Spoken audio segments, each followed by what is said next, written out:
C171 peri yang terlalu terikat. Yan Wang. Ya Tuhan. Apa aku benar-benar harus menunggu sampai tahun depan? Jamur akan tumbuh di dalam ususku, emoji menangis. Dewa Erlang. Isak tangis. Isak tangis. Aku tidak bisa menyalahkan siapapun kecuali diriku sendiri. Bahkan jika Dewa Chen mengirimkan setumpuk kotoran ke dalam kelompok, aku pasti akan merebutnya. Haha. Tak satu pun dari kalian mendukungku tadi. Sekarang, kalian berdua harus merasakan bagaimana rasanya ditampar. Ini keren banget. Wahahaha. Chen tertawa jahat sambil memegang ponselnya. Raja Kera. Semuanya. Kita harus tahu apa yang harus dilakukan setelah makan kue bulan Dewa Chen. Aku akan mulai duluan. Biarkan amplop merah membanjiri kelompok. Ding. Raja Monyet telah mengirimkan amplop merah kepada kelompok tersebut. Haha. Raja Kera adalah yang terbaik. Biarkan aku merebutnya. Mata Chen berbinar-binar. Namun, ia tiba-tiba terganggu saat hendak mengambil beberapa amplop merah. Buah persik yang besar sekali. Aku ingin memakannya. Aku ingin memakannya. Luo tiba-tiba berbalik dan naik ke atas Chen. Bibir merahnya melesat ke arah Chen. Chen terkejut. Bibir Luo menyentuh bibirnya. Wanita ini pasti sedang bermimpi tentang memakan buah persik yang lezat. Dia memperlakukan bibir Chen seperti buah persik yang lembut. Dari raut wajahnya, terlihat jelas bahwa dia benar-benar menikmatinya. Sialan. Aku dipaksa mencium wanita ini. Mungkin dia sedang birahi setelah mabuk. Mungkinkah dia ingin mengambil keperawananku? Mata Chen terbelalak lebar. Dia tidak percaya apa yang sedang terjadi di depannya saat ini. Tapi, sensasi di bibirnya benar-benar nyata. Rasanya begitu lembut, halus, dan elastis. Chen tidak bisa menahan diri lagi. Dia menjulurkan lidahnya. Sial. Baunya enak sekali. Akhirnya, binatang buas di dalam tubuh Chen akan dilepaskan.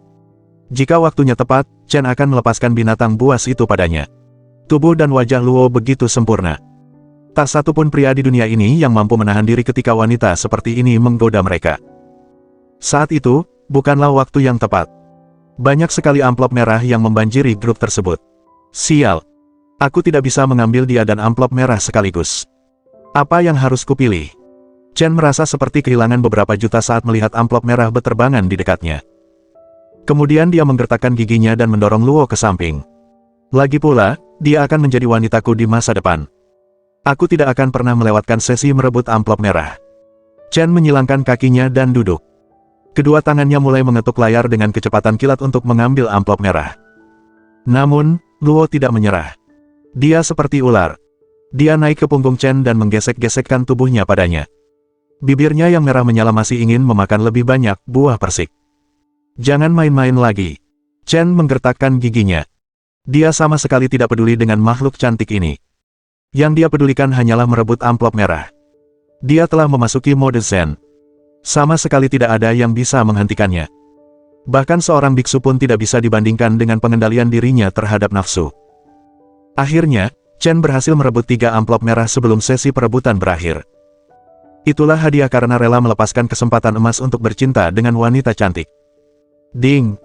Selamat, kamu telah merebut amplop merah dari Bai Wuchang, kamu telah menerima lonceng penangkap mimpi, lonceng itu telah disimpan di peti harta karunmu. Ding! Selamat, Anda telah merebut amplop merah dari Ratu Kerangka, Anda telah menerima sebuah buku berjudul Teknik Pergeseran Otot dan Tulang, buku itu telah disimpan di peti harta karun Anda. Ding! Selamat, Anda telah merebut amplop merah dari Qian Lian, Anda telah menerima 3 buah jimat mata dewa, jimat tersebut telah disimpan di peti harta karun Anda. Haha! 3 kill sekaligus. Aku cukup senang dengan hasilnya. Chen menyeringai. Kemudian dia menyadari bahwa wajah dan lehernya basah. Itu disebabkan oleh ciuman Luo yang tak henti-hentinya. Wanita ini adalah Ratu Iblis Es saat dia sadar. Dan, sekarang, dia seperti peri yang terlalu posesif saat mabuk. Chen tertawa dan menangis bersamaan. Izinkan saya memeriksa 3 barang yang saya peroleh sebelumnya. Setelah itu, saya akan berurusan dengan Anda. Kemudian, Chen membuka peti harta karunnya. Ding!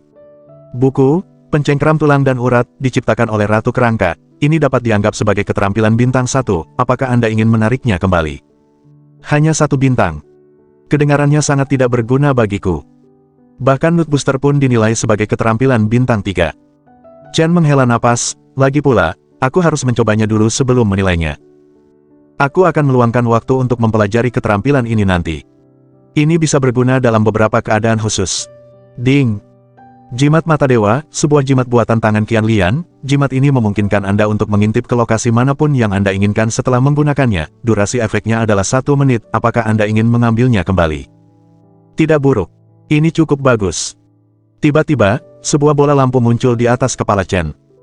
Kalau aku bisa mengintip ke lokasi manapun yang aku mau, seharusnya aku bisa mengintip ke kamar mandi Lan setelah menggunakan jimat itu. Hehehe. Ding!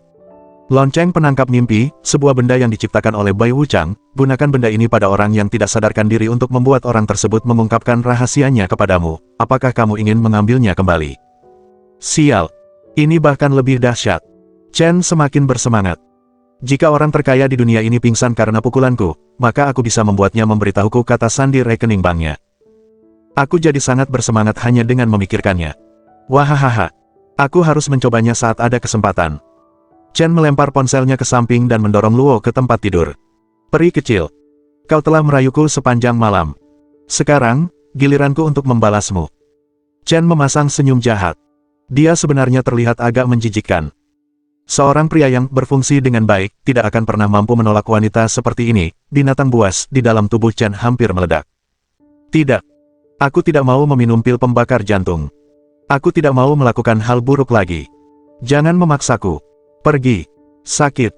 Ini sangat menyakitkan. Mimpi indah Luo tentang makan buah persik tiba-tiba berubah menjadi mimpi buruk. Wajah cantiknya meringis kesakitan. Kedua tangannya bergerak tanpa henti. Seolah-olah dia berusaha menghentikan sesuatu atau seseorang yang mendekatinya. Pil yang menyebabkan rasa panas di jantung. Hal-hal buruk. Chen terkejut. Dia mengerutkan kening dan berkata, mungkin hal-hal ini ada hubungannya dengan nyeri dadanya. Apa yang sebenarnya terjadi? Dia masih ingat Luo pernah mengalami nyeri dada di depan gerbang universitas. Chen juga menemukan sebotol pil hitam di dalam tasnya. Kejadian itu dan kebiasaan mengigau tampaknya saling berhubungan. Baiklah. Aku bisa mencoba menggunakan lonceng penangkap mimpi padanya. Meskipun dia pemarah, dia tetap wanita yang baik. Aku harus membantunya. Setelah Chen mengambil keputusan, dia membuka peti harta karunnya dan mengeluarkan lonceng penangkap mimpi. Setelah kilatan cahaya, sebuah lonceng tangan logam hitam muncul di tangan Chen. Ujung gagangnya berbentuk tengkorak. Dan, ada beberapa aksara kuno yang tidak dapat dikenali yang terukir pada lonceng itu sendiri. Cincin. Chen membunyikan lonceng tanpa ragu-ragu. Suara yang jernih itu tidak memengaruhi Chen, tetapi memberikan dampak yang sangat besar pada Luo. Suara kesakitan menggema di ruangan itu. Luo kemudian terdiam. Tubuhnya terbaring lurus di tempat tidur. Terlihat kaku. Tubuhnya mirip dengan mayat di dalam peti mati. Dia tampak jauh dari kehidupan. Luo putih. Chen terkejut. Catatan penerjemah. 1. Bai Wuchang, dewa dalam kepercayaan rakyat Tiongkok yang bertugas mengantar roh orang mati ke dunia bawah. C172 pria terbaik abad ini. Aku di sini. Luo menjawab dengan lembut. Suaranya terdengar dingin dan seperti robot. Tidak ada emosi sama sekali. Wow. Aku tak percaya dia masih bisa menjawabku saat dia tidak sadar. Chen awalnya terkejut. Kemudian, dia menghela napas lega, sepertinya lonceng penangkap mimpi itu berfungsi. Kukira sesuatu yang buruk telah terjadi padanya. Lonceng penangkap mimpi memungkinkan seseorang untuk menggali rahasia dari seseorang yang tidak sadarkan diri. Chen berpikir sejenak lalu bertanya, apa itu pil pembakar jantung? Pil pembakar jantung diciptakan oleh Poseidon. Mereka yang diracuni harus meminum pil ini setiap hari. Jika seseorang tidak meminum pil tersebut dalam waktu 24 jam, organ dalam orang tersebut akan membusuk. Luo menjawab secara mekanis. Siapa Poseidon itu? Apakah dia yang memaksamu melakukan semua hal buruk itu? Tanya Chen. Aku juga tidak tahu identitas asli Poseidon. Biasanya, dia akan meneruskan misi kepada kepala inspektur kita. Kemudian, kepala inspektur kita akan meminta kita untuk melaksanakan misi operasi rahasia yang sangat ketat, kata Luo. Kita. Chen terkejut. Mungkinkah seluruh organisasi 6 pintu dikendalikan oleh Poseidon ini? Tidak juga. Poseidon hanya menyentuh orang-orang tertentu di organisasi 6 pintu.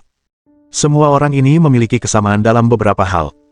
Mereka memiliki sesuatu untuk dipegang, sehingga mereka tidak akan pernah bunuh diri. Kita tidak punya pilihan selain dikendalikan olehnya, kata Luo. Wajah Chen menjadi semakin serius ketika mendengar rahasia Luo. Dengan kata lain, jika Luo tidak memiliki pegangan apapun, dia pasti akan memilih bunuh diri untuk membebaskan dirinya dari kendali Poseidon. Tampaknya Poseidon ini lebih mengerikan dari yang kukira. Tidak banyak orang di dunia ini yang memiliki kekuatan untuk menguasai organisasi 6 pintu. Dan, dia adalah salah satunya. Jelas sekali dia sedang merencanakan semacam rencana jahat. Sayangnya, Luo sama sekali tidak tahu tentang hal itu. Oh iya, kenapa kamu datang ke Greenfin City? Chen sama sekali tidak bodoh. Dia berhasil menyimpulkan bahwa Luo datang ke sini untuk menyelidiki kasus perampokan perhiasan hanyalah kedok. Tugas yang diberikan oleh Poseidon adalah tujuan sebenarnya dia melakukan perjalanan ke kota anggur hijau.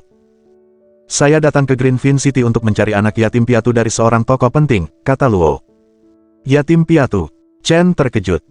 Lalu, dia bertanya dengan santai, mungkinkah itu aku? Bukan kamu. Aku masih harus menyelidiki lebih lanjut untuk mengetahui lebih banyak tentang tugas ini, kata Luo. Lalu, kenapa kau selalu melawanku padahal targetnya bukan aku? Chen cemberut dan bertanya dengan tidak senang. Karena kau bajingan jahat. Idiot. Bajingan mesum. Kau menamparkan pantatku. Dan juga, kau mencubit payudaraku. Belum pernah ada yang melakukan itu padaku sebelumnya. Aku membencimu. Inilah mengapa aku memilih untuk melawanmu. Suara Luo masih terdengar dingin dan tanpa emosi sama sekali.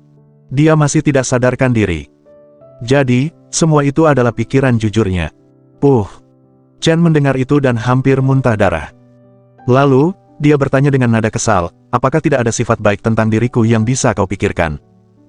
Tentu saja, kamu memiliki beberapa sifat baik yang kusukai. Kamu memperlakukan orang tuamu dengan sangat baik.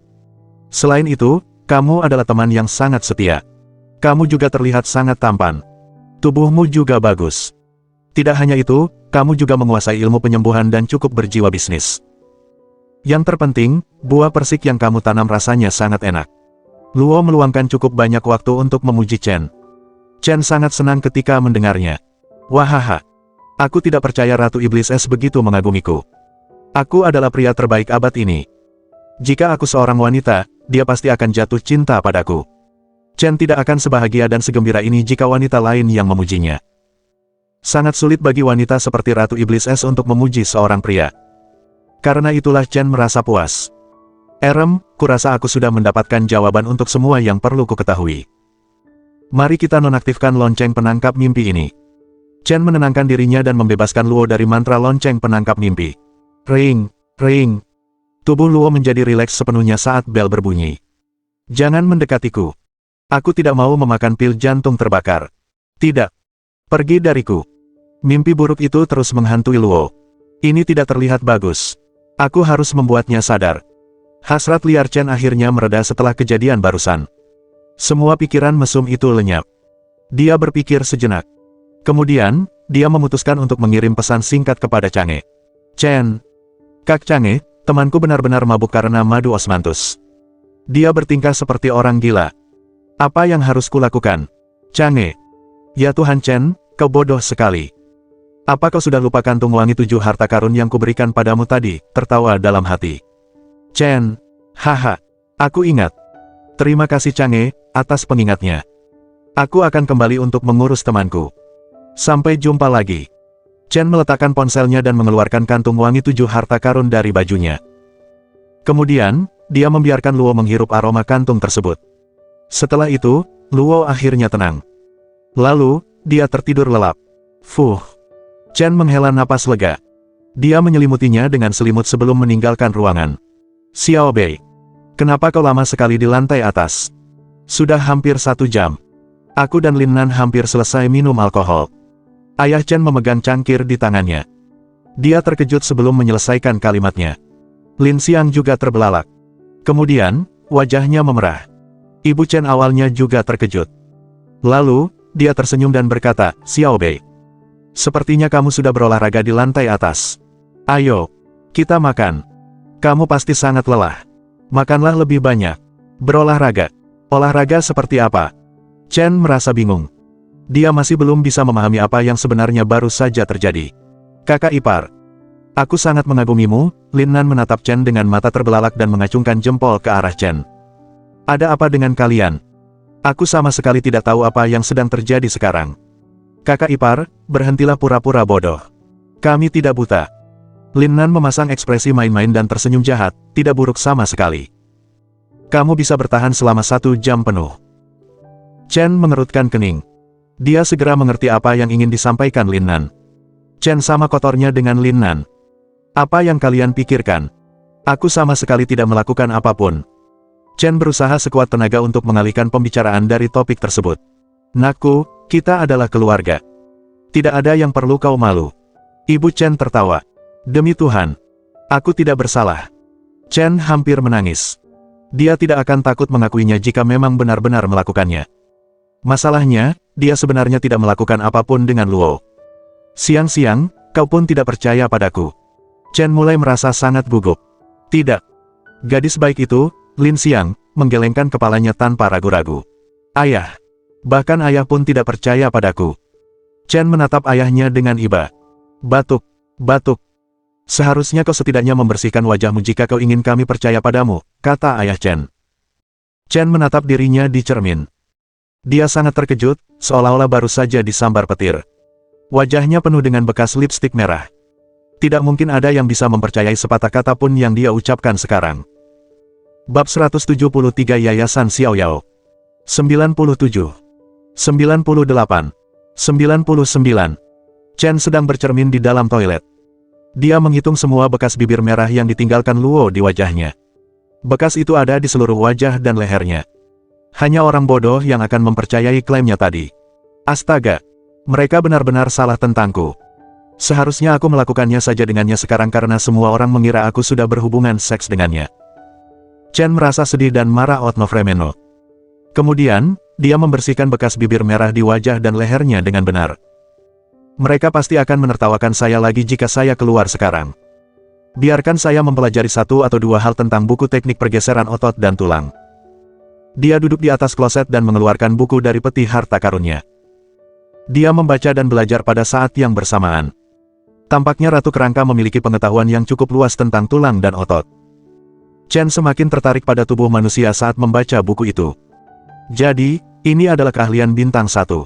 Tapi, ini cukup unik. Pengetahuan tertulis tentang tulang dan otot dalam buku ini benar-benar kebalikan dari pendekatan naprapatik yang tercatat dalam jurnal Raja Kedokteran.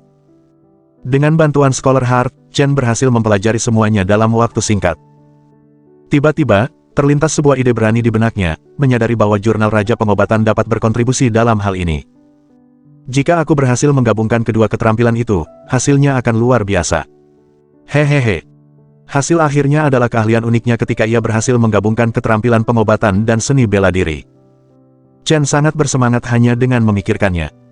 Ia akhirnya berhasil menciptakan keahlian baru ini setelah berdiam di toilet selama 1 jam. Ia menamai keahlian itu sebagai teknik pergeseran tulang dan otot. Sial, kemampuan baruku terdengar sangat hebat. Aku harus mencobanya pada tikus laboratorium sesegera mungkin. Wahaha. Chen tertawa jahat dan dia sangat ingin mencobanya. Kemudian, ia memasukkan kembali buku itu ke dalam peti harta karunnya sebelum meninggalkan toilet. Pada saat yang sama, Luo juga terbangun. Ia turun, dan semua orang mulai menatapnya dengan tatapan aneh. Ia merasa sangat tidak nyaman. Ia mabuk sebelumnya. Jadi, beberapa menit kemudian, ia memutuskan untuk meninggalkan tempat itu untuk menghindari kecanggungan lebih lanjut. Hari sudah mulai larut. Lin Xiang juga ingin pulang. Mereka mengucapkan selamat tinggal kepada orang tua Chen sebelum pergi. Kemudian Chen mengantar mereka pulang sendiri. Pada hari kedua, Chen menerima telepon dari Xiaoyao pagi-pagi sekali. Dia ingin bertemu Chen. Ini ada hubungannya dengan masalah donasi. Nah, Chen juga ingin menyelesaikan masalah ini secepat mungkin. Pertama, dia harus memenuhi janji yang telah dia buat sebelumnya. Kedua, dia harus mengumpulkan lebih banyak poin jasa untuk membantu Xiang Yu mendapatkan tubuh baru. Jadi, mereka berdua sepakat untuk bertemu di salah satu kafe di pusat kota. Murong Xiaoyao sangat khawatir tentang hal ini. Dia menunggu di kafe cukup lama sebelum Chen tiba. Hari itu, dia mengenakan kaos lengan pendek berwarna kuning muda yang dipadukan dengan celana pendek hitam. Dia tidak memakai riasan apapun di wajahnya. Ketiadaan riasan justru membuat penampilannya yang muda dan energik semakin menonjol. Sebagai seorang pria berpengalaman dengan fetis kaki, Chen sangat tertarik dengan kaki Xiaoyao yang putih dan panjang ketika ia tiba di kafe. Aku benar-benar membenci pria ini. Dia terkadang bisa sangat jahat. Selain itu, dia bajingan mesum. Xiao Yao menatap Chen dan merasa menyesal mengenakan celana pendek mini hitam karena Chen bisa menikmati pemandangan indah kakinya. Kakimu sungguh indah. Sayangnya, ukuran payudaramu agak kecil. Jangan khawatir. Aku sama sekali tidak tertarik padamu. Chen mengangkat bahu dan duduk tepat di seberang Xiao Yao. Apa yang barusan kau katakan? Aku tantang kau untuk mengulanginya lagi. Akan kutampar kau seperti jalang. Xiao Yao sangat marah hingga menghentakkan kakinya ke tanah. Dia tampak seperti singa betina kecil yang ganas. Aku di sini bukan untuk bertengkar denganmu hari ini. Chen mengangkat alisnya dan berkata dengan tenang, kita cari waktu lain untuk bertarung jika itu keinginanmu. Kita lihat saja apakah kau berhasil menamparku seperti jalang atau aku yang berhasil menamparkan pantatmu tanpa henti. Chen tidak akan berani mengatakan hal seperti ini jika dia masih seperti dulu. Dengan bantuan pil penguat tubuh Dewa Perang, kekuatan tempur Chen akan mencapai 3000 pada siang hari. Itulah mengapa dia sama sekali tidak takut bertarung dengan Xiao Yao. Ingat apa yang kau katakan. Aku akan membuatmu memohon agar aku melepaskanmu jika kau kalah dalam pertarungan ini. Xiao Yao mengepalkan tinjunya dan setuju untuk bertarung dengan Chen di lain waktu. Menurutnya, dia adalah wanita di tahap fisik yang lebih lanjut. Kekuatan tempurnya 3000. Mengalahkan Chen akan semudah membalik telapak tangan. Namun, dia tidak pernah menyangka bahwa kekuatan tempur Chen telah meningkat pesat dalam waktu singkat. Segalanya tidak akan berjalan seperti yang dia harapkan jika mereka benar-benar bertarung. Hentikan omong kosong ini. Mari kita bicarakan masalah yang seharusnya kita bicarakan hari ini. Aku orang sibuk, kata Chen dengan tidak sabar. Xiao Yao tahu bahwa bisnis tetaplah bisnis. Aku akan segera mengerjakannya. Aku ingin kau mendirikan yayasan amal, kata Xiao Yao dengan serius. Chen awalnya terkejut. Kemudian, dia menggelengkan kepalanya dan berkata, yang ingin saya lakukan hanyalah menyumbangkan uang yang telah saya janjikan sebelumnya. Saya tidak tertarik melakukan hal lain. Pria tanpa akal sehat sungguh mengerikan. Apakah Anda benar-benar berpikir bahwa Anda sedang beramal hanya dengan menyumbangkan sejumlah besar uang yang Anda janjikan sebelumnya? Anda akan menyumbangkan 31 juta. Apakah Anda tahu kemana uang itu akan digunakan? Berapa lama waktu yang dibutuhkan untuk menghabiskan uang itu? Bagaimana Anda tahu apakah uang itu akan digunakan dengan bijak? Terakhir, bagaimana Anda tahu bahwa uang Anda benar-benar akan membantu orang-orang yang membutuhkannya? Ini. Chen terdiam ketika mendengar pertanyaan Xiao Yao. Sebenarnya, dia berencana untuk menyumbangkan semua uang itu ke Palang Merah dan menunggu poin pahala bertambah dengan sendirinya. Saat itu, dia menyadari bahwa segalanya tidak sesederhana yang dia pikirkan setelah mendengar kekhawatiran Xiao Yao. Jika uang itu gagal membantu orang-orang yang membutuhkan, maka jumlah poin pahala yang dimilikinya sekarang akan tetap sama. Begitu kamu mendirikan yayasan amal, semua uang yang kamu sumbangkan akan sampai ke tempat yang tepat. Kamu bisa memantaunya dengan mudah. Dengan cara inilah kamu memastikan uangmu dibelanjakan dengan bijak, kata Xiao Yao dengan serius. Yang terpenting adalah, Anda akan dapat menerima donasi dari orang lain setelah Anda mendirikan yayasan amal Anda. Yayasan amal ini harus terus berjalan, dan akan menjadi lebih besar dan lebih baik di masa depan. Ini bukan urusan sekali saja. Jika kamu menjadi presiden yayasan amal Xiao Yao, dan aku menjadi wakil presiden yayasan ini, status kita di masyarakat akan semakin meningkat. Benarkan? Xiao Yao tersenyum bangga setelah selesai berbicara. Tunggu dulu. Mengapa yayasan ini atas namamu? Sejak kapan aku setuju menjadikanmu wakil presiden yayasan amalku? Chen pusing. Semua masalah penting dan mendesak ini diputuskan oleh Xiao Yao seorang diri. Dia bahkan tidak meminta persetujuannya. Aku tidak peduli. Ini ideku untuk mendirikan yayasan amal. Tentu saja, yayasan itu harus menyandang namaku. Keluargaku menyumbangkan 15 juta saat makan malam amal. Ini menjadikan aku salah satu pemegang saham terbesar yayasan amal ini. Karena itulah aku sangat layak menjadi wakil presiden yayasan ini, kata Xiao Yao dengan berani. Apa sih sebenarnya makan malam amal itu? Chen terkejut. Keringat mulai mengalir di dahinya. Saat ini, menyumbangkan uang berdasarkan emosi benar-benar sesuatu yang luar biasa. C-174 tebak seberapa kecil aku akan menyerangmu. Kita akan membicarakan makan malam amal nanti. Yang penting sekarang adalah semuanya sudah beres. Setelah saya menghubungi departemen terkait, kita akan mendirikan yayasan secara resmi. Saat ini, saya ada beberapa hal yang harus diurus, jadi saya akan bertindak dulu, kata Xiao Yao dengan riang. Dia meraih tasnya, berdiri, lalu pergi. Chen agak terkejut, tetapi ide wanita ini tampaknya sangat masuk akal. Lagi pula, Chen sendiri siap berkomitmen pada yayasan amal tersebut dalam jangka panjang. Lagi pula, tidak ada kerugian dalam mendirikan sebuah yayasan. Chen tidak tinggal lama untuk menikmati kopinya dengan santai, tetapi langsung pergi. Oh. Begitu melangkah keluar pintu, Chen merasakan hawa dingin tiba-tiba menjalar di punggungnya seolah-olah dia sedang diawasi. Jika menyangkut kegiatan mata-mata, Chen adalah ahlinya. Chen mengaktifkan tatapan emas berapi-api miliknya. Melalui sudut dinding, dia bisa melihat sekelompok preman yang menatapnya dengan curiga. Yang memimpin mereka adalah seseorang yang pernah dipukuli habis-habisan oleh Chen, yaitu Xiao Jianzong. Setelah kejadian malam itu di rumah besar Gunung Utara, keluarga Xiao benar-benar terputus dari Murongtian, gunung yang dapat diandalkan, dan karenanya kehilangan banyak bisnis. Tentu saja, keluarga Xiao membenci Chen. Chen sama sekali tidak terkejut bahwa mereka datang untuk membalas dendam. Hehe. Sekelompok badut ini memilih hari yang tepat, aku baru saja berpikir untuk mencoba penemuan terbaru. Teknik pergeseran otot dan tulang, dan mereka malah mendaftar untuk menjadi tikus percobaanku. Sungguh kelompok yang patuh. Chen menyeringai. Dia berjalan menuju tempat parkir mobil dengan santai, seolah-olah dia tidak tahu tentang rencana mereka. Ini kesempatan kita. Cepat. Kejar dia. Di sisi lain, Xiao dengan panik memberikan perintah. Di sisinya terdapat 6 pengawal yang mengenakan setelan hitam dan kacamata hitam. Chen ingin memancing mereka, jadi dia berjalan santai. Benar saja, begitu dia menginjakkan kaki di tempat parkir, dia langsung dikelilingi. Hehe. Dasar bajingan. Kau akan mati. Dengan tongkat setrum di tangannya dan seringai di wajahnya yang angkuh, Xiao berkata, kami tidak bisa menyentuhmu di jalanan pusat kota, tetapi di sini, kami bisa menyiksamu sesuka hati. Sambil berbicara, dia menekan tombol pada tongkat estafet dengan penuh semangat. Percikan api menyembur keluar darinya dengan suara, "Sa", yang keras dan mengintimidasi. Para pengawal juga datang dengan persiapan matang.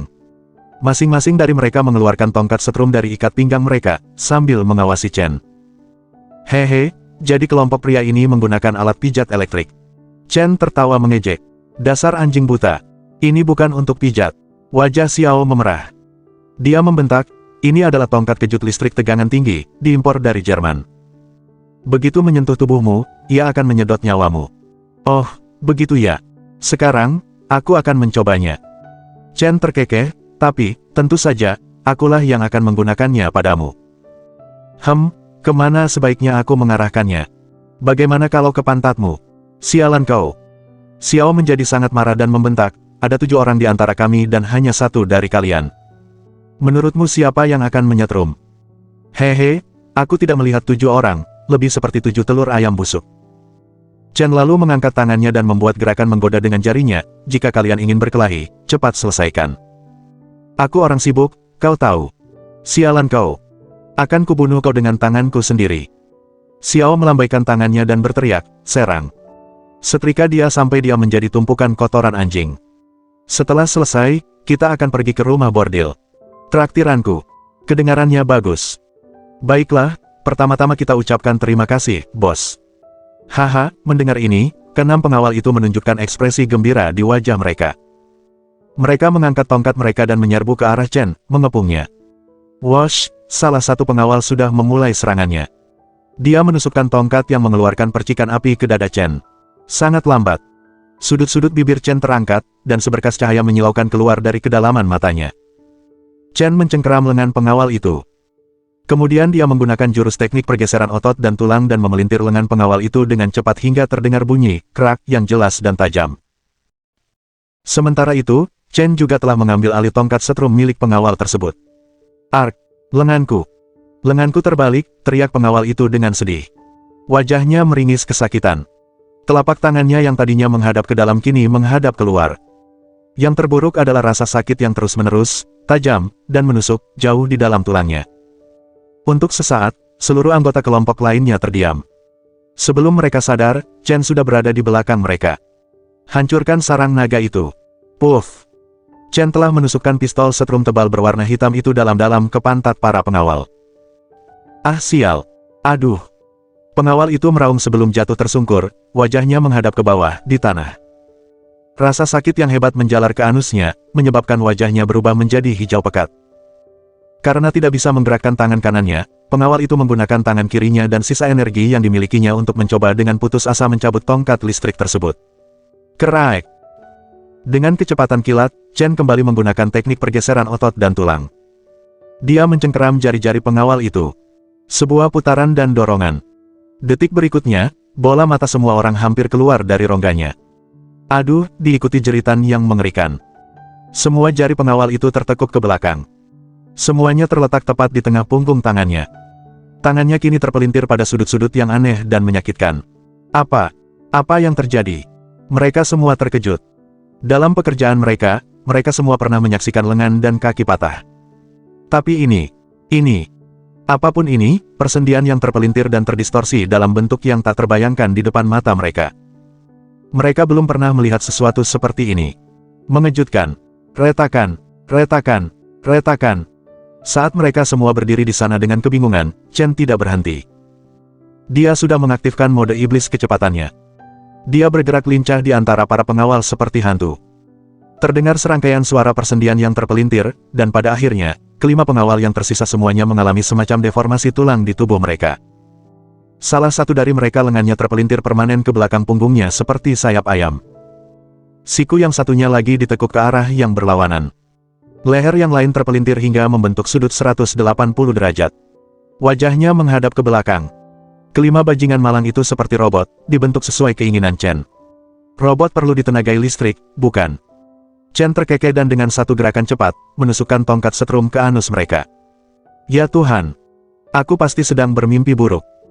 Melihat para pengawalnya tergeletak di lantai, meraung kesakitan, anus Xiao menegang, dan wajahnya pucat pasi. Bisakah kau menebak bagaimana aku akan menyerangmu?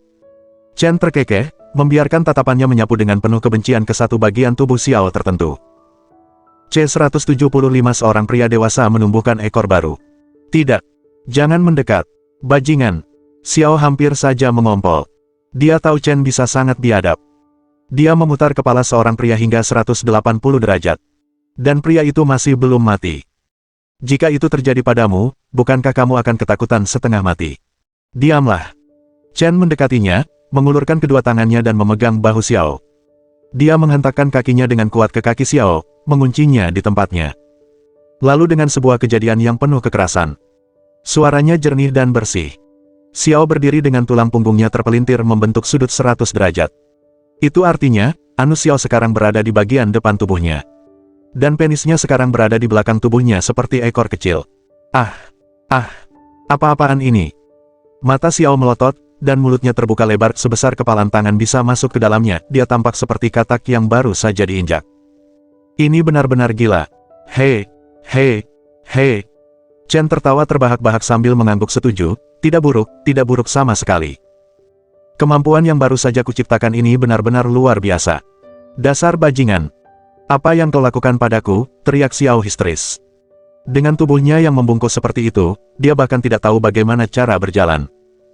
Wow, kau benar-benar pria sejati. Bahkan di saat seperti ini, kau masih menolak untuk memohon ampun, tanya Chen sambil mengangkat alisnya. Kemudian dengan satu gerakan cepat, dia merebut tongkat estafet dari Xiao. Biarkan aku menghancurkan sarang naga dari arah yang berlawanan. Serangan sebelumnya dilakukan dari belakang. Chen kemudian menyerang dari depan setelah ia mengambil keputusan. Engah. Suara ledakan yang sudah biasa terdengar kembali. Tongkat listrik tegangan tinggi impor dari Jerman itu dimasukkan ke dalam anusnya. Saat itu, Xiao tidak hanya memiliki ekor kecil di belakangnya, tetapi juga tongkat besar di bagian depan tubuhnya. Arggggh. Xiao hampir menangis.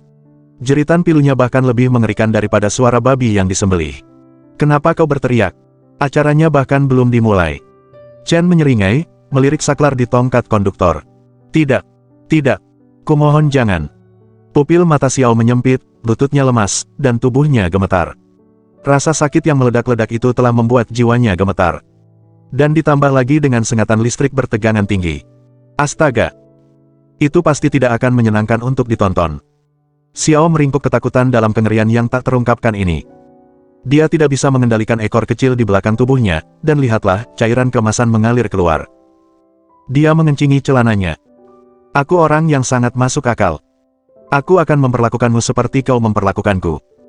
Tentu saja, Chen tidak akan membiarkannya pergi begitu saja. Chen meraih saklar, tanpa belas kasihan. Arus deras itu menerobos masuk ke tengah anus Xiao. Aduh. Arg. Arus biru itu menyembur ke seluruh tubuhnya. Mata Xiao berputar, rambutnya berdiri tegak, dan mulutnya berbusa. Setelah beberapa saat, tercium bau menyengat di udara. Sial. Apa kau tidak membersihkan pantatmu? Ih, baunya seperti kotoran yang dipanggang. Aku butuh udara segar. Chen memencet hidungnya dan berjalan pergi. Kembali ke rumah. Setelah makan siang, kekuatan tempur Chen dengan cepat dan lancar mencapai 3000. Tepat ketika Chen hendak meminum pil penstabil Dewa Perang, sebuah pemberitahuan muncul dari peti harta karun. Ding! Tingkat kultivasi Anda telah mencapai puncak fase fisik, pil tersebut tidak akan efektif, apakah Anda masih ingin mencabutnya? Tidak mungkin. Ada batas untuk kultivasi. Lalu bagaimana sekarang? Bagaimana aku bisa terus meningkatkan kekuatan tempurku tanpa berusaha? Itu sangat merepotkan bagi Chen. Kekuatan tempurnya sudah mencapai batas maksimal. 3 pil penguat Dewa Perang yang tersisa akan sia-sia sepenuhnya. Bagaimana mungkin Chen tidak marah? Namun ketika dia memikirkannya, Paman Qin, Paman Feng, dan Murong Xiaoyao juga termasuk golongan elit dengan kekuatan tempur 3000. Sepertinya begitu mencapai fase puncak tahap fisik, semua orang akan menghadapi rintangan yang sama. Untuk meningkatkan kekuatanku lebih lanjut berarti aku harus melalui terobosan kultivasi, dan menjadi penguasa seperti Murong Tian. Chen dengan cepat menghitung dan segera menemukan elemen-elemen penting. Jika memang begitu, untuk sementara aku akan menyimpan pil yang tersisa, dan kita lihat apakah ada orang yang layak dilatih di bawah bimbinganku. Chen telah mengambil keputusan yang tepat. Ketiga pil itu dapat menyebabkan kekuatan tempur seseorang meningkat hingga 1500 kekuatan tempur dalam waktu 3 hari. Dia menyukai gagasan memiliki seseorang seperti itu di bawah bimbingannya. Baiklah, selanjutnya, aku perlu mencari cara untuk menyelesaikan terobosan kultivasiku. Ini tidak akan mudah. Chen berpikir sejenak lalu berkata, sebenarnya aku cukup kuat sekarang. Pada dasarnya, aku bisa melakukan apapun yang aku suka di kota anggur hijau, dan tidak ada yang bisa menghentikanku. Kurasa aku akan mencari Sifuku untuk mengajariku cara melakukan terobosan kultivasi saat aku punya waktu luang.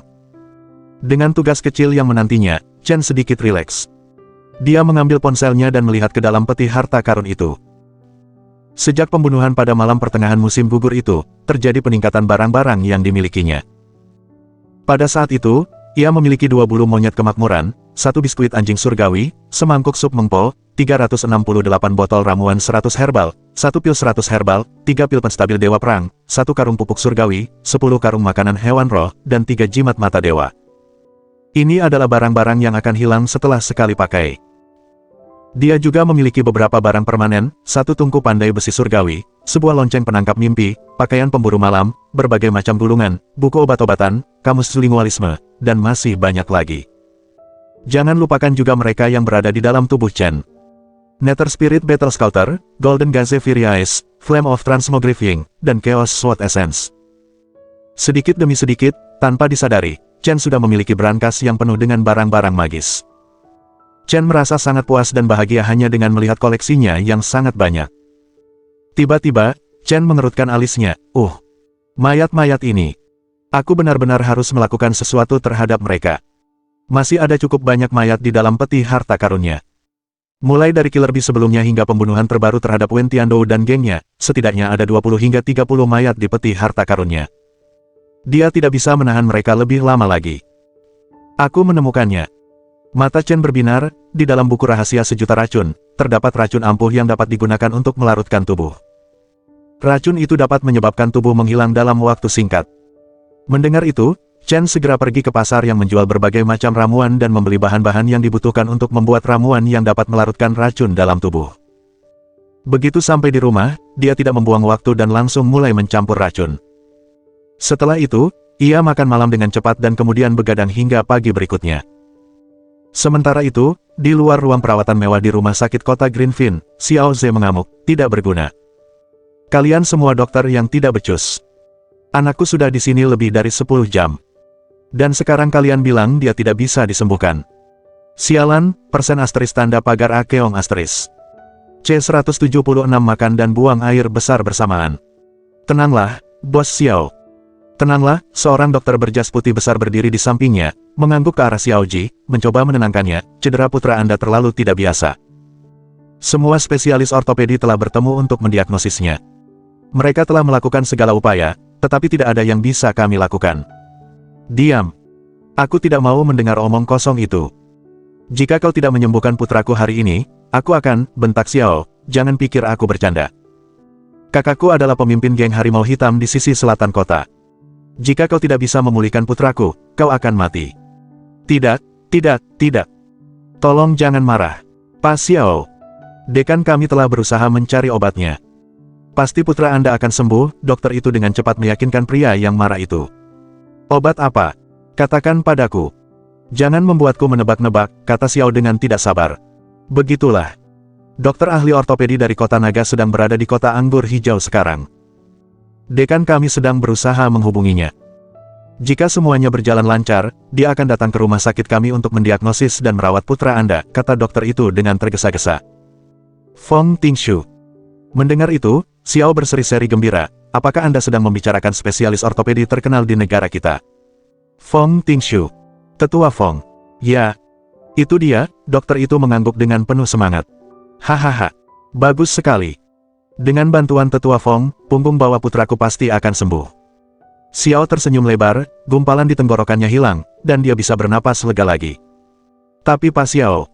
Ada satu hal lagi, dokter itu menelan ludah, anak Anda. Anusnya terbakar karena arus listrik tegangan tinggi. Senyum di wajah Xiao beberapa detik yang lalu menghilang lebih cepat daripada yang bisa kau ucapkan, Jack Robinson. Dia berkata dengan suara dingin dan sedih, aku tahu itu, apakah kau sudah menemukan cara untuk memperbaikinya? Hanya ada satu cara, yaitu dengan memotong sepenuhnya area yang terbakar, kata dokter tersebut. Meskipun Xiao tidak senang mendengar itu, dia tahu bahwa, secara logika, daging yang terbakar tidak dapat diselamatkan. Itu hanya bisa dipotong. Dia harus menerima kenyataan itu. Jadi, dia bertanya dengan enggan, apa yang akan terjadi padanya setelah kau memotongnya? Itu tidak akan terlalu mempengaruhinya. Melihat kemarahan Xiao sedikit mereda, dokter berbicara dengan sedikit lebih percaya diri, satu-satunya komplikasi adalah saat dia makan, fesesnya mungkin bocor. Dia hanya perlu duduk di toilet saat makan. Oh, Xiao hampir memuntahkan darah. Makan di toilet.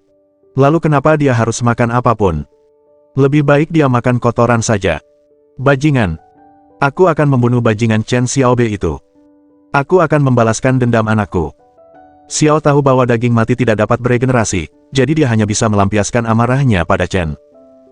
Setelah mengatakan itu, dia segera mengeluarkan ponselnya dan menelepon. Saudara Liu Mang. Kau harus membantuku, kata Xiao sambil menuju ke daerah yang lebih sepi. Liu Mang adalah pemimpin geng harimau hitam di sisi selatan kota. Karena ia selalu memperoleh keuntungan besar dari arena pertarungan binatang buas keluarga Xiao setiap bulannya, hubungan mereka pun baik-baik saja. Setelah mendengar ratapan Xiao, sial. Bajingan itu terlalu menjijikkan. Dia bahkan tidak pantas mati. Saudara Liu Mang, apakah Anda punya ide yang lebih baik? Tanya Xiao dengan penuh harap. Saat ini, keinginan terbesarnya adalah agar Chen mati. Panggil polisi dulu, biarkan bajingan itu ditangkap dulu. Lalu kita akan mengirim orang untuk membantai orang tuanya dan menghancurkan rumahnya, kata Liu Mang dengan muram. Setelah dia dibebaskan dan menderita, kita akan membantainya.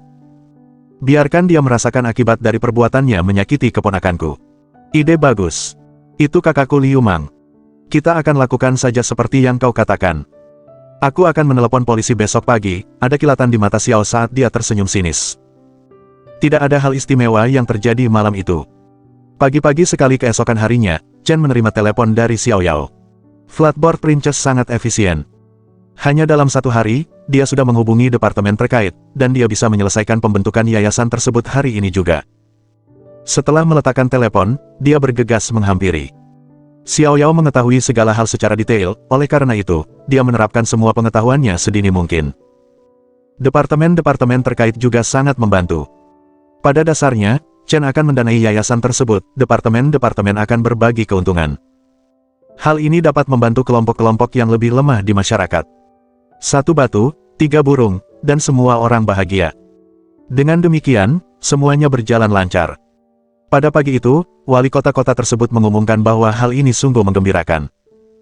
Dengan demikian, semuanya dapat berjalan lancar melalui jalur hukum. Hal ini mempercepat seluruh proses permohonan secara signifikan. Begitu saja, Yayasan Xiao Yao akhirnya didirikan. Tentu saja, Chen akan menjadi ketua yayasan dan Xiao Yao akan menjadi wakil ketua. Dan departemen terkait juga telah mengirim seorang sekretaris untuk bekerja di yayasan tersebut. Lagi pula, kedua belah pihak harus sering bernegosiasi. Hal ini akan membantu membuat pekerjaan lebih nyaman dan lebih mudah. Setelah semuanya beres, Chen sama sekali tidak ragu. Dia segera mentransfer 301.633 ke rekening yayasan. Setelah itu, Xiao Yao akan bertanggung jawab mencari organisasi-organisasi yang membutuhkan donasi. Tentu saja, panti asuhan menjadi pilihan pertama. Namun mereka tidak membutuhkan uang sebanyak itu, dia masih perlu mencari orang lain yang membutuhkan. Sementara itu, Yayasan Xiao Yao dapat mulai mengumpulkan donasi dari masyarakat kelas atas. Xiao Yao juga menawarkan diri untuk mengerjakan tugas ini. Setelah melihat efektivitasnya hari ini, tanpa perlu alasan yang jelas, Chen setuju. Dia menyadari bahwa menunjuk wanita ini sebagai wakil ketua bukanlah hal yang buruk sama sekali. Dengar, aku sudah memutuskan untuk mengadakan makan malam amal dalam 3 hari ini. Aku akan mengundang semua tokoh penting untuk hadir. Kamu harus menyiapkan pertunjukan atau programnya. Xiao Yao cemberut. Nyonya, saya rasa Anda salah paham, bentak Chen, saya adalah penyumbang terbesar dan presiden yayasan ini. Anda hanyalah sekretaris kecil yang bekerja untuk saya. Berani-beraninya Anda memberi tugas kepada saya. Aku wakil ketua, bukan sekretaris. Kalau kau mengulanginya lagi, aku akan memukulmu, kata Xiao Yao dengan marah. Tujuan kami meminta Anda untuk tampil adalah untuk memberi Anda kesempatan untuk menunjukkan wajah Anda. Jika Anda tampil dengan baik, Anda dapat meninggalkan kesan yang baik di hati para tamu terhormat kami. Hanya dengan begitu, orang-orang akan bersedia menyumbangkan uang. Hehe, kau ingin aku naik panggung untuk menyenangkan orang-orang itu, hanya karena uang bodoh itu. Kau pikir aku ini apa? Chen mengerutkan bibir, dan berkata dengan angkuh, lain kali, berapapun uang yang dibutuhkan yayasan, aku akan membayarnya sendiri. Kami tidak butuh sumbangan. Aku bisa melakukan apapun yang aku mau karena aku kaya raya. Masih ada 400 juta uang tunai di rekeningnya. Tak heran Chen berbicara dengan begitu percaya diri. Kau, Xiao Yao terdiam, butuh beberapa saat baginya untuk pulih, bajingan. Hehe, apa kau sedang memujiku? Chen menggerakkan alisnya dan menyeringai. C-177 murong Xiao Yao benar-benar terkejut. Chen Xiaobei, kau hanya berakting. Xiao Yao meletakkan tangannya di pinggang rampingnya dan menatap Chen dengan tajam.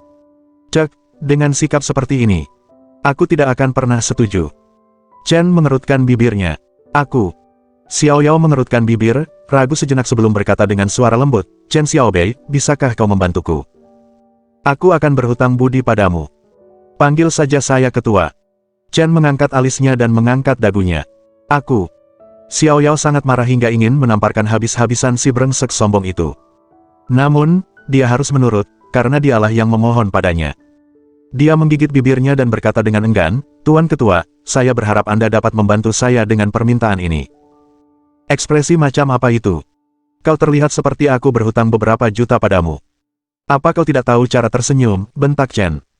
Xiao Yao merasa sangat kesal, dia menggertakkan giginya dan memaksakan senyum, Tuan Ketua. Berhenti, berhenti, berhenti. Senyum itu lebih jelek daripada wajah menangis. Dengan sikap seperti itu, jangan harap aku bisa membantumu. Selamat tinggal. Chen tertawa terbahak-bahak, jelas-jelas sedang mengerjainya. Hanya karena putri papan datar ini selalu bersikap angkuh dan sombong, bukan berarti dia akan selalu mendapatkan apa yang diinginkannya. Pada saat itu, dia berada di tangan Chen. Dia akan mampu menyembuhkannya dari penyakit putri raja. Berdiri di situ. Xiao Yao memerah karena marah, tetapi dia menarik napas dalam-dalam untuk menenangkan diri, lalu memperlihatkan senyum yang indah. Nah, begitu baru. Kau punya waktu 2 menit untuk bicara. Aku orang yang sangat sibuk. Chen mengangkat bahu. Jauh di lubuk hatinya, Xiao Yao ingin mencekik bajingan itu. Namun ia mengertakkan giginya dan tetap tersenyum, Tuan Presiden, Anda harus menampilkan pertunjukan, karena saya sudah berjanji kepada anak-anak di panti asuhan, mereka sangat menyayangi Anda. Mereka akan sangat kecewa jika Anda tidak tampil. Kau, bagaimana bisa kau begitu percaya diri? Siapa yang berhak membuat janji atas namaku, kata Chen tanpa tersenyum. Kau beruntung aku bisa bertarung saat kau mau, aku bisa tampil saat kau mau. Aku bisa memasak saat kau mau, aku bisa menghangatkan tempat tidur saat kau mau. Selain itu, aku tampan dan penuh potensi. Hentikan, ya. Apa susahnya kau berhenti bersikap sok keren? Mau kau lakukan atau tidak? Xiao Yao tak kuasa menahan diri untuk memutar bola matanya. Chen Xiaobei menyeringai dan berkata, ini hanya pertunjukan. Jangan khawatir. Aku akan memastikan kalian semua terkesan dengan penampilanku yang berkelas dan berkualitas tinggi. Dan, setiap penonton akan terpesona olehku. Hah. Akhirnya, kau berjanji padaku pada akhirnya. Kumohon jangan mempermalukan dirimu sendiri di hari itu. Xiao Yao menghela napas. Fiuh, akhirnya. Baiklah, satu-satunya permintaanku adalah jangan mempermalukan diri sendiri. Xiao Yao menghela napas lega. Dia senang selama harapan anak-anak terpenuhi. Dia tidak berharap banyak dari penampilan Chen Xiaobei. Beraninya kau meremehkan aku, putri papan datar. Chen mengerutkan bibir, tidak senang, tunggu saja. Akan kubuat kau ternganga. Siapa yang kau sebut putri papan datar? Xiao Yao menatap Chen dengan tajam, tak peduli untuk mendengarkan kalimat selanjutnya. Dia selalu sangat minder tentang payudaranya. Siapapun yang berani membahas topik itu akan merasakan kemarahannya. Terima saja kenyataan, jika kau tidak memakai bra, tidak akan ada yang bisa membedakan punggung dan depanmu. Gelar itu memang dibuat khusus untukmu. Chen tersenyum puas. Dasar bajingan. Aku sudah muak. Aku sudah lama menoleransi omong kosongmu. Hari ini, aku akan menghajarmu sampai kau tak bisa berjalan tegak. Xiao Yao meledak. Dia mengangkat tinjunya dan menyerbu ke arah Chen dengan penuh amarah. Hehe. Aku juga ingin bertarung denganmu. Chen menggerakkan alisnya. Dia belum pernah berada di medan perang sebenarnya untuk mengevaluasi kemajuannya sejak kekuatan tempurnya mencapai 3000. Untungnya, dia bisa menguji peningkatan kemampuannya pada Xiao Yao. Desir. Dalam satu gerakan cepat, Chen juga melayangkan pukulan. Bagaimana? Bagaimana mungkin ini terjadi? Dia terlalu cepat. Xiao Yao terkejut. Dia sebelumnya telah mengikuti dan mengamati Chen, dan telah mempelajari kekuatan Chen dengan saksama. Dari apa yang dilihatnya, kekuatan tempur Chen hanya 1000. Baru beberapa hari berlalu. Bagaimana mungkin kecepatannya sudah hampir menyamai kecepatan perempuan itu? Itu berarti kekuatan tempurnya telah meningkat 3 kali lipat. Percepatan seperti ini belum pernah terjadi sebelumnya. Aku harus mengerahkan seluruh kekuatanku. Xiao Yao terkejut. Dia tidak boleh melakukan kesalahan sedikit pun, dia harus mengerahkan seluruh kekuatannya. Pom! Suara teredam bergema di udara ketika tinju mereka saling berbenturan. 3000 kekuatan tempur setara dengan 1200 joule. Gelombang kejut dapat dirasakan di sekitar mereka. Saat tinju mereka beradu, keduanya mundur 5 langkah. Sangat sulit untuk menentukan siapa yang lebih unggul dari yang lain. Luar biasa. Mata Chen berbinar. Benturan dahsyat saat tinju mereka beradu langsung menciptakan gelombang udara yang dahsyat. Dia bisa merasakan peningkatan kekuatannya. Dahulu Chen merasa iri pada Paman Qin, kagum pada Paman Feng, dan tertindas oleh Murong Xiao Yao. Dan sekarang, tepat pada saat ini, kekuatan Chen setara dengan kekuatan mereka. Sama seperti siswa malas yang tanpa disadari naik ke level siswa terbaik. Perasaan saat dia melakukan serangan balik itu luar biasa. Terutama saat Chen melihat ekspresi wajah Xiao Yao, seperti baru saja melihat hantu. Itu perasaan yang sangat menyenangkan. Tidak mungkin. Bagaimana ini bisa terjadi? Apa yang terjadi? Sejak kapan kultivasi Chen mencapai puncak tahap fisik? Ya Tuhan! Aku pasti sedang bermimpi. Xiao Yao berdiri terpaku di tempatnya. Wajah kecilnya dipenuhi rasa tidak percaya. Sepasang mata besarnya yang berbinar-binar dipenuhi rasa terkejut. Dia tidak bisa menerima pemandangan yang ada di hadapannya. Dia sama sekali tidak mengerti bagaimana kekuatannya berkembang begitu cepat.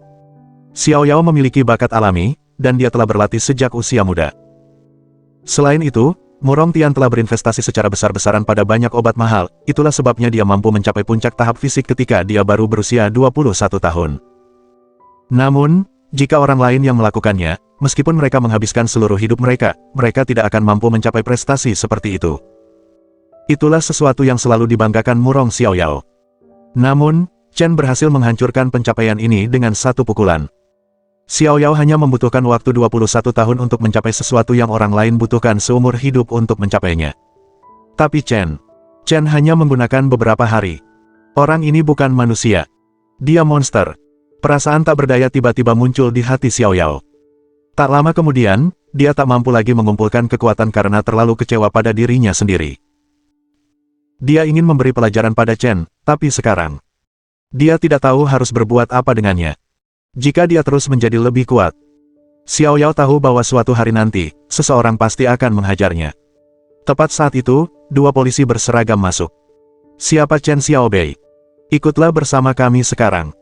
C-178 yang kalah harus menghangatkan ranjang. Ya, saya. Chen melirik mereka sekilas dan membuat tebakan berdasarkan pengamatannya. Itulah sebabnya dia memasang ekspresi yang sangat tenang di wajahnya. Namun, Xiao Yao lah yang panik. Para petugas, kalian pasti salah. Mengapa kalian membawa Chen pergi? Dia orang baik. Chen terkejut mendengar perkataannya itu. Dia tidak pernah menyangka bahwa, di saat kritis seperti ini, Putri Papan Datar akan membelanya. Apakah dia orang baik atau bukan wewenangmu untuk memutuskan. Polisi yang lebih tua itu kemudian berkata, Chen Xiaobei, kamu telah dituduh menyerang orang yang tidak bersalah, menyebabkan luka serius. Kamu berhak untuk tetap diam. Aku tidak perlu diam. Aku memang memukul mereka. Chen mengangkat bahu, wajahnya tanpa ekspresi. Wah, Bro Bei memang pria sejati. Hormat. Polisi itu menyeringai dan berkata, sejujurnya, kami adalah penggemar setiamu. Tapi sudah menjadi tugas kami untuk membawamu bersama kami. Ah, jadi kita satu tim. Mata Chen berbinar. Klub penggemarnya kini memiliki 155.000 penggemar, dengan 2/3 di antaranya sangat fanatik. Meskipun jumlah penggemarnya tidak mencapai ratusan juta seperti selebriti internet, Greenfin City hanya memiliki populasi 5 juta jiwa, satu dari setiap 50 orang adalah penggemar Chen Xiaobei. Kalau dipikir-pikir, itu cukup keren. Aku tidak ingin merepotkanmu, jadi aku akan ikut denganmu saja. Chen tersenyum. Setelah mengatakan itu, dia pergi bersama para polisi. Chen Xiaobei, kau bodoh. Kenapa sampai memukul orang? Bagaimana kau bisa menghadiri makan malam amal sekarang setelah kau ditangkap? Xiao Yao sangat tertekan. Dia segera menelepon Mu Rongtian. Ayah, Chen ditangkap. Apa yang akan kita lakukan? Bisakah ayah memikirkan cara untuk menyelamatkannya? Xiao Yao sudah kehabisan akal. Mu Rongtian, di sisi lain, tetap tenang, jangan khawatir. Bukan apa-apa. Chen bisa mengatasinya. Ayah, itu mudah bagimu untuk mengatakannya. Chen Xiaobei sudah dibawa pergi. Xiao Yao bersikeras. Tenang, sayang. Aku janji, Chen akan menyelesaikannya sendiri, kata Mu Rongtian dengan percaya diri. Tidakkah menurutmu kau terlalu percaya diri dengan kemampuannya? Xiao Yao mengerutkan kening. Hehe, menurutmu kenapa aku membiarkan putri kecilku menjalin hubungan dengannya? Mu Rongtian tertawa penuh arti. Setelah jeda, dia menambahkan, jangan lupa, setelah kita menemukan liontin keselamatan giok hijau, kita mungkin membutuhkan bantuannya untuk membantu kita menyelesaikan masalah. Petik 2. Xiao Yao terdiam, ia tak bisa berkata-kata, ia tak percaya dengan apa yang didengarnya. Kantor polisi Greenfin. Ruang interogasi nomor 3. Chen duduk di dalam, bermain dengan ponselnya dengan sangat santai. Liu Quanfu mengenalnya, dan sebagian besar polisi adalah penggemar Chen. Karena itu, semua orang menutup mata. Mereka tidak hanya membiarkan Chen tidak diborgol, mereka bahkan mengizinkannya menggunakan teleponnya. Sungai kecil. Tepat saat itu, pintu ruang interogasi didorong hingga terbuka. Luo bergegas masuk. Ia tampak lincah dan gagah berani mengenakan seragam polisi. Rambut panjangnya yang bergelombang memancarkan aura kewanitaan yang kuat. Chen Xiaobei, ada apa denganmu? Memukuli Xiao Jianzong dan 6 pengawalnya habis-habisan. Apa kau tahu betapa buruknya situasi ini? Luo tampak tegas, dan nadanya serius, jelas sangat prihatin dengan masalah ini. Hehe, aku ingin tahu seberapa parah situasinya sampai membuat Luo Sang Dewi begitu panik. Chen terkekeh. Dia belum pernah melihatnya setegang itu sebelumnya. Bagaimana bisa kau tertawa di saat seperti ini? Luo mengerutkan kening menatap Chen dan berkata dengan masam, Xiao Ze bertekad untuk menuntutmu. Dia ingin memenjarakanmu. Sekalipun aku menggunakan koneksiku, aku tidak akan bisa mencegahnya. Dan kau malah tertawa. Apa kau mau makan makanan penjara? Apa? Benar-benar. Apa aku tidak salah dengar? Kau benar-benar membantuku. Matahari terbit dari barat hari ini. Mata Chen membelalak dan menatap Luo. Dia tidak percaya bahwa ini adalah Ratu Iblis Es yang selama ini dikenalnya. Oh, jangan terlalu percaya diri, aku tidak akan melakukannya untukmu. Luo memutar matanya ke arah Chen, dan berkata dengan tidak sabar, aku hanya khawatir tidak ada yang akan merawat orang tuamu saat kau di penjara. Hehe, tak perlu menjelaskan dirimu. Matamu sudah membongkar semuanya. Chen terkekeh, lalu bertanya dengan penuh minat, ngomong-ngomong, jika aku di penjara, maukah kau menjaga orang tuaku untukku? Luo mengerutkan keningnya dan berkata, jika itu terjadi, aku akan mengurus mereka. Astaga! Luo Sang Dewi. Kau memang teman yang baik. Chen sangat gembira, dia berkata dengan antusias, hari ini kita bertemu lagi untuk pertama kalinya. Anda benar-benar wanita yang baik hati. Saya tidak punya kata-kata untuk diucapkan. Izinkan saya memberi Anda 32 like. Oh, diamlah. Apa kau pikir orang tuamu akan senang jika kau dipenjara? Kata Luo sambil berpikir, kau harus menemukan solusi dan cepat. Bagaimana kau akan membela diri? Apakah kau punya bukti atau saksi? Aku akan membantumu. Bahkan jika aku tidak bisa membalikkan kasus ini, setidaknya kita bisa mengurangi hukumanmu. Tidak masalah. Tidak perlu repot-repot. Aku tidak akan lama di dalam sana. Sebentar lagi, Xiao Ze akan membebaskanku sendiri. Chen mengangkat bahu dengan acuh tak acuh. Ada apa dengan otakmu? Saat ini, Xiao Ze berharap bisa memotongmu menjadi potongan-potongan daging kecil gelombang. Kenapa dia harus menyelamatkanmu? Luo membentak, tidakkah kau tahu betapa keras kepala Xiao Ze? Petugas yang kudekati itu disuap oleh Xiao Ze. Sementara putra dan pengawalnya terbaring di ranjang rumah sakit, dia tidak akan tenang sampai kau mati. Mendengar itu, Chen tertawa, jangan khawatir. Aku mengendalikan semuanya. Akan selalu ada jalan keluar ketika kau menemui rintangan. Dan akan ada pria tampan yang menunggu di jalan keluar. Omong kosong. Luo menatapnya dengan tajam, oh, aku menyerah. Bagaimana kau bisa begitu acuh tak acuh? Hah, kenapa kau tidak mempercayaiku? Chen mengerutkan bibir dan berkata, mau bertaruh. Bertaruh apa? Luo kesal, tampak sangat jijik. Bagaimana mungkin bajingan ini masih berpikir untuk bertaruh di tengah krisis seperti ini? Dia memang sengaja mencari masalah. Ayo bertaruh, apakah Xiao Ze akan menyelamatkanku? Aturannya sederhana. Pemenang akan menjadi raja, dan yang kalah akan menjadi pelayan raja. Chen mengangkat alisnya dan menyeringai, kau ikut. C-179 bahkan ahli ortopedi jenius pun tak bisa menyembuhkan putra Anda. Rumah sakit Greenfin City. Xiao Ze sedang menunggu di luar bangsal mewah, tampak puas, kaki bersilang dan cerutu di mulutnya, mengisapnya dengan lahap. Seorang perawat muda yang sedang berjalan lewat melihat jejak asap, lalu menghampirinya dan menegur, Pak, ini zona larangan merokok. Apakah kamu buta? Apakah ini terlihat seperti rokok? Bos saya sedang menghisap cerutu impor Kuba kelas atas. Anggap saja dirimu beruntung karena berkesempatan mencium aromanya, geram pria berkumis lucu itu. Perawat itu mengerutkan alisnya, merasa jijik dengan nada mengejek pria itu, dan menegur, tidak peduli apa yang kamu hisap, itu tidak diperbolehkan. Kamu akan didenda 5.000 yuan. Wajah pria berkumis lucu itu memerah, bajingan. Dekanmu bahkan tak berani menyentuh bos kami. Beraninya kau begitu kurang ajar. Akan kuhajar kau sampai mati. Saya. Perawat itu terkejut, wajahnya pucat pasi. Pria berkumis lucu itu tidak membiarkannya turun. Dia mengangkat tangannya dan hendak memukulnya. Wu, minggir.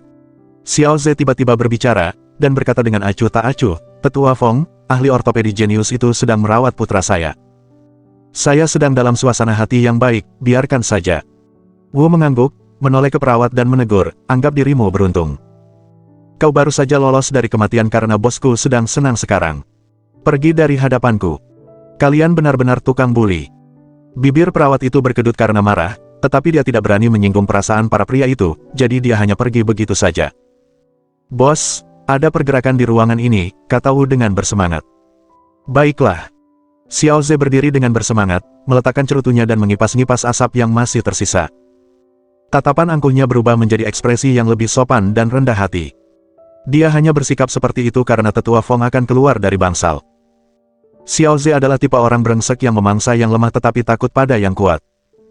Dia bersikap sangat arogan saat menindas perawat tadi, sekarang dia bertingkah seperti pria tanpa nyali. Pintu bangsal didorong terbuka. Sekelompok dokter berjas putih berbaris keluar, tetapi mereka tidak pergi melainkan berdiri di luar pintu, wajah mereka dipenuhi kekaguman. Kelompok orang ini adalah para ahli ortopedi terkemuka di Greenfin City. Satu-satunya orang yang mampu membuat mereka menunggu, secara kolektif, adalah Tetua Wong. Tetua Wong, kami telah merepotkan Anda.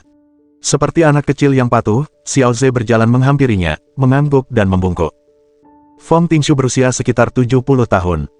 Rambut dan janggutnya sudah memutih, tetapi ia masih sangat energik. Ia tampak seperti dewa-dewa dalam serial TV. Bos Xiao, Anda terlalu berlebihan.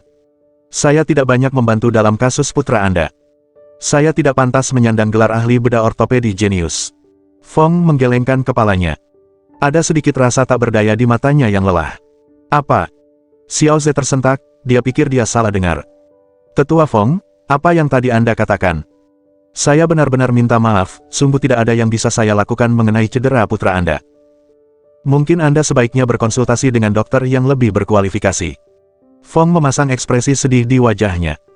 Harus mengulangi hal seperti itu sungguh memalukan. Bagaimana mungkin ini terjadi? Tetua Wong, Anda pasti bercanda.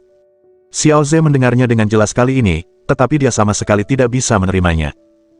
Anda adalah salah satu ahli bedah ortopedi terbaik di Tiongkok. Tidak pernah ada kasus yang tidak bisa Anda selesaikan. Wajah Feng berubah muram, dan dia berkata dengan sedikit gelisah, tentu saja, aku serius. Apa kau pikir aku akan mempermainkan reputasiku sendiri? Jika aku bisa memperbaiki putramu, aku pasti sudah melakukannya. Gelar bergengsinya sebagai ahli ortopedi paling terampil telah tercoreng hari ini. Hal ini sudah cukup untuk merusak harinya, tetapi Xiao Ze tidak akan membiarkannya begitu saja. Dokter yang berhati baik itu tak kuasa menahan rasa marahnya. Tetua Wong, Anda salah paham. Bukan itu maksud saya. Xiao Ze menyadari bahwa kata-katanya tidak pantas. Dia segera merendahkan suaranya dan bertanya, tolong. Bolehkah saya tahu apa yang terjadi pada putra saya? Tulang belakang putra Anda bengkok hingga 180 derajat. Tendonnya benar-benar bengkok. Saya belum pernah melihat hal seperti itu seumur hidup saya. Ini benar-benar belum pernah terjadi sebelumnya. Feng berkata dengan pasrah, berdasarkan pengalaman saya belum pernah menemui hal seperti ini. Apa? Apa yang harus kita lakukan? Xiao Ze memohon, wajahnya pucat pasi. Tetua Feng, tolong beritahu aku apa yang harus kulakukan. Aku hanya punya satu putra, dia satu-satunya harapanku untuk melanjutkan garis keturunan leluhur. Dengan penisnya di belakang. Bagaimana mungkin dia? Ada cara untuk membantu putra Anda. Tapi itu tergantung pada apakah Anda bersedia melakukannya atau tidak. Feng tampak ragu-ragu. Katakan padaku. Aku akan mencoba apa saja. Xiao Ze sudah kehabisan pilihan. Feng mengangguk dan berkata, siapapun yang menggantungkan lonceng di leher harimau itu harus melepaskannya. Satu-satunya pilihanmu adalah meminta bantuan orang yang menyebabkan anakmu menjadi seperti ini sejak awal. Apa? Kau ingin aku meminta bantuan si bajingan Chen Xiaobe itu? Xiao Ze terkejut. Aku mengerti bahwa meminta bantuan musuhmu itu sangat sulit, tetapi orang yang melukai putramu adalah orang yang sangat berbakat. Lanjut Feng, cara dia melukai putramu adalah perpaduan antara seni bela diri dan keahlian pengobatan. Sangat mengesankan. Selain dia, tidak ada orang lain yang bisa menyembuhkan putramu. Benar-benar tidak ada jalan keluar lain. Wajah Xiao Ze meringis seperti baru saja menelan segumpal kotoran panas. Saya sudah mengatakan apa yang perlu saya katakan. Jadi, sekarang terserah Anda. Apakah Anda ingin melindungi citra Anda atau garis keturunan Anda? Selamat siang. Feng berjalan pergi dengan rombongan ahli yang mengikutinya dari belakang. Hal itu membuat Xiao Ze merenungi pilihan-pilihan yang dimilikinya. Ruang interogasi nomor 3. Pemenang berkuasa dan yang kalah hanya menghangatkan tempat tidur. Apa kau pikir aku tidak tahu apa yang kau coba lakukan? Bentak Luo. Jika kau menang, aku yang harus menghangatkan tempat tidur. Jika aku menang, kau yang harus menghangatkan tempat tidur. Pada akhirnya, kau tetap memanfaatkan aku. Hehe, ternyata anggapan orang tentang perempuan berpayudara besar itu bodoh itu salah. Chen menyeringai, pandangannya tertuju pada payudara Luo yang bulat dan indah. Kau makhluk menjijikkan. Berani-beraninya kau menatap dadaku. Akan kucakar matamu. Luo bertingkah seperti Ratu Iblis Es dan berkata dengan dingin. Baiklah, baiklah. Aku tidak akan melihat. Chen cemberut, berpikir dalam hati. Aku sudah meremasnya beberapa kali, ukuran payudaramu tidak akan mengecil jika aku menatapnya cukup lama. Ayo kita bertaruh. Kalau aku menang, kau akan menciumku. Kalau aku kalah, aku akan melakukan apapun yang kau mau. Chen terkekeh. Apa kau sudah gila? Bagaimana mungkin kau bisa menang? Balas Luo, baiklah, ayo bertaruh. Jika kau kalah, aku ingin kau. Sebelum dia selesai bicara, seseorang mendorong pintu ruang interogasi hingga terbuka. Seorang polisi muda mengumumkan, Inspektur, Xiao Ze ada di sini. Ini. Bagaimana ini mungkin? Luo terkejut. Kemudian dia bertanya, apakah Xiao Ze menyebutkan alasan kedatangannya ke sini? Kurasa dia mengatakan sesuatu tentang memberikan keterangan yang salah kepada polisi. Dia ingin mengubah beberapa pernyataannya. Selain itu, dia menyebutkan bahwa Bro Bei bukanlah orang yang memukuli putranya dan para pengawalnya. Polisi muda itu terkejut saat menyampaikan pesan tersebut kepada Luo. Luo merasa bingung saat itu. Sebelumnya, Xiao telah bertekad untuk menuntut Chen. Orang-orang seperti Liu Quanfu dan beberapa petugas Luo mencoba membujuknya untuk membatalkan kasus tersebut, tetapi dia tidak mau mendengarkan siapapun. Belum genap 1 jam sejak dia membuat laporan. Apa yang berubah? Bawa Xiao Ze kemari. Aku ingin bertanya padanya tentang hal itu, kata Luo. Xiao dibawa ke Luo. Dia menyapa Luo dengan sopan, dan dia menatap Chen dengan tatapan yang rumit. Xiao Ze, kau tadi bilang ingin mengubah pernyataan yang kau buat. Apa yang sebenarnya terjadi? Tanya Luo. Ini semua hanyalah kesalahpahaman besar. Tuan Chen di sini tidak melukai putra saya atau para pengawal. Cedera mereka disebabkan oleh jatuh secara tidak sengaja, kata Xiao sambil mengerutkan kening. Luo dengan cepat memutar matanya. Bagaimana mungkin 7 pria dewasa jatuh cinta pada saat yang bersamaan? Tak perlu dikatakan lagi, Chen lah yang membuatnya berubah pikiran. Luo berbalik dan menatap Chen, dan Chen menatapnya dengan senyum di wajahnya. Dewi Luo, aku memenangkan taruhan barusan. Chen menyeringai dan mengedipkan mata pada Luo. Ekspresi bodoh di wajah Chen itu pantas dipukul. Kamu tidak memenangkan apapun. Luo menatapnya dan berpikir, aku tidak akan pernah mencium bajingan ini. Tanpa disadarinya, dia telah mencium Chen sebanyak 99 kali beberapa malam yang lalu. Xiao Ze. Wajah Luo berubah gelap dan berkata dengan serius, kantor polisi adalah tempat yang serius dan sakral. Anda tidak diperbolehkan mengubah pernyataan Anda begitu saja. Saya akan bertanya sekali lagi. Apakah luka-luka pada putra Anda dan pengawalnya disebabkan oleh jatuh ke tanah? Ya memang. Xiao mengangguk. Sangat sulit baginya untuk mengakui kebenaran yang salah. Baiklah. Kasus ini akan dibatalkan karena pernyataanmu telah berubah. Tidak ada lagi yang perlu dibahas tentang kasus ini, kata Luo dengan serius. Dia tahu persis bahwa Chen adalah orang yang melukai putranya dan para pengawal. Selain itu, dia tahu bahwa Xiao Ze dan putranya adalah bajingan sejati. Mereka pantas dipukuli. Karena itu, dia tidak berencana untuk melanjutkan penyelidikan kasus ini. Jadi, kasus ini berakhir sekarang. Aku mengerti. Aku tidak akan membahas kasus ini lagi. Xiao mengangguk. Luo mengabaikannya, lalu menoleh ke Chen dan berkata, kau bisa pergi sekarang. Hati-hati di masa depan. Pergi. Tidak ada yang bilang aku akan pergi sekarang. Chen mengerutkan bibir dan memasang ekspresi memerintah dengan mengangkat kakinya ke kaki yang lain. Luo memutar matanya sekali lagi. Ini kantor polisi. Bukan restoran. Orang-orang biasanya memohon untuk meninggalkan tempat ini. Dan, bajingan ini malah melakukan sebaliknya. Sungguh arogan. Tak perlu dikatakan, seseorang akan menderita akibat amarah Chen. Luo menatap Xiao dengan iba, mundur 2 langkah dan memikirkan bagaimana Chen akan menangani situasi ini. Tuan Chen. Ini semua hanyalah kesalahpahaman besar. Silakan ikut saya, kata Xiao dengan suara lembut. Kesalahpahaman. Saya ditahan di sini karena tuduhan palsu Anda. Bagaimana ini bisa disebut kesalahpahaman? Chen mengangkat alisnya dan berkata dingin, aku akan memberitahumu sekarang bahwa kondisi mentalku telah mengalami trauma yang sangat besar. Aku tidak akan pergi kemanapun tanpa kompensasi 1 juta atau 800.000. Xiao membuka matanya lebar-lebar ketika mendengar tuntutan Chen. Itu jelas pemerasan. Dia bisa merasakan alat kelaminnya dipukul sekeras batu. Sayangnya, dia tidak punya pilihan lain selain memohon kepada Chen untuk mengobati putranya. Bahkan ahli ortopedi jenius, Tetua Wong, menyebutkan bahwa Chen adalah satu-satunya di dunia ini yang bisa menyembuhkan putranya. Tidak ada yang bisa dia lakukan selain menerima pemerasan Chen. Apakah kau menginginkan kompensasi 1 juta atau 800.000? Xiao menggertakkan giginya. Dia bisa merasakan rekening banknya akan mengalami kerugian besar. Bisnisnya tidak berjalan baik sejak dia kehilangan Murong Tian sebagai penopangnya. Itu bukan uang sedikit baginya. Hehe. Aku mau 1,8 juta. Tidak kurang sepeser pun. Chen cemberut dan menyeringai jahat. Apa? Jantung Xiao berdebar kencang saat mendengar jumlah uang yang diminta Chen. Kenapa kau tidak merampok bank saja, pikir Xiao. Namun, Chen mengabaikannya begitu saja dan terus bertindak layaknya seorang bos. Luo tersenyum ketika melihat apa yang terjadi di depannya. Anak ini terlalu gegabah. Xiao Ze bukan orang bodoh. Tidak mungkin dia memberikan madu sebanyak itu secara cuma-cuma. Kamu meminta terlalu banyak sebagai kompensasi, pikir Luo. Baiklah. Aku akan membayarmu. Sebelum Luo sempat menjawab, Xiao sudah setuju untuk membayar Chen.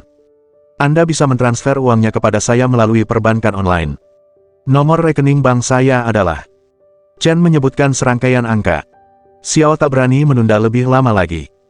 Ia langsung mentransfer uang itu ke Chen tanpa ragu-ragu. Luo benar-benar terkejut. Pasti ada yang salah dengan pikiran Xiao.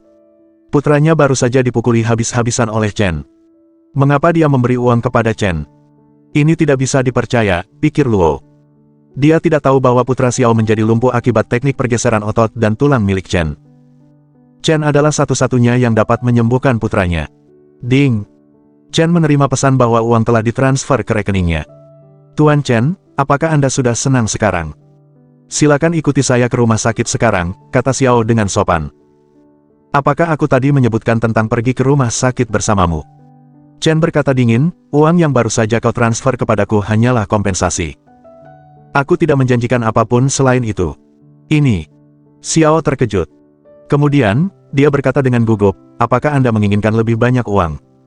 Saya akan membayar. Beri saya nomor. Ini bukan soal uang, kata Chen dingin.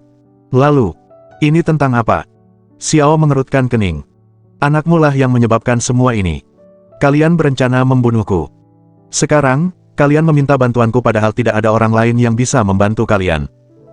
Apa kalian benar-benar berpikir aku sebodoh itu? Chen kembali menatap Xiao dengan dingin dan berkata, aku tidak akan memperlakukan putramu dengan baik. Mohon dukungan dari omom ante-ante sekalian, buat subscribe atau sharekan novel Mimin ke Facebook kalian, agar channel Mimin bisa terus berkembang. Dengan begitu, Mimin bisa lebih semangat untuk up novel seru lain ke depannya. Buat teman-teman yang sudah subscribe dan sharekan novel Mimin, Mimin ucapkan terima kasih sebanyak-banyaknya. Sekiranya teman-teman menghadapi masalah video diputar dalam bahasa Inggris, coba tukar kepada bahasa Indonesia original melalui cara ini. Semasa mendengarkan, pencet tombol setting di atas kanan video, pilih audio track dan tukar bahasa.